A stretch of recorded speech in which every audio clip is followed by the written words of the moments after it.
उपमहाराष्ट्र केसरी पैलवान चंद्रकांत सुळे यांची इथं आलो आपण. त्यांची मुलाखत सेपरेट घेतलेली आहे. आपल्या YouTube चॅनलवर बघायला मिळेल. वस्ताद आपले कोणा-कोण्या पैलवानासोबत कुस्त्या झाल्या?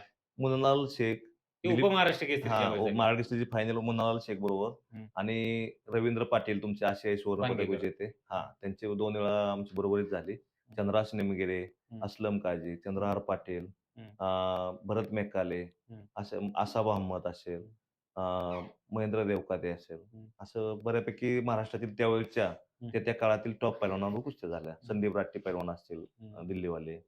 संदीप राठीचा एक काय किस्सा आहे हो? मी ऐकण्यात आलेला आहे, की खासबाग मैदानामध्ये तो किस्सा झाला आणि तुमची कुस्ती लावली त्यांच्याबरोबर. संदीप राट्टी पैलवान हे 18 वेळा इंटरनॅशनल झालेले पैलवान आहेत हं, आणि त्यांच्यावर कुस्ती लावताना पंचांना काय मान्य नव्हती ही जोड, की हं, मी त्यांच्यावर खेळावं.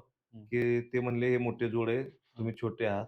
हं, मग कुस्ती लावली. हं, सायरा पवार भाऊंच्यामुळे कुस्ती लागली. हं, आणि कुस्ती लागल्यानंतर हं, 2 मिनिटात मी त्यांच्यावरती विजय मिळवला. हं.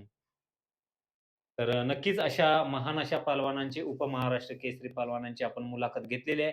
आपल्या YouTube चॅनलवर नक्की बघायला मिळेल. धन्यवाद.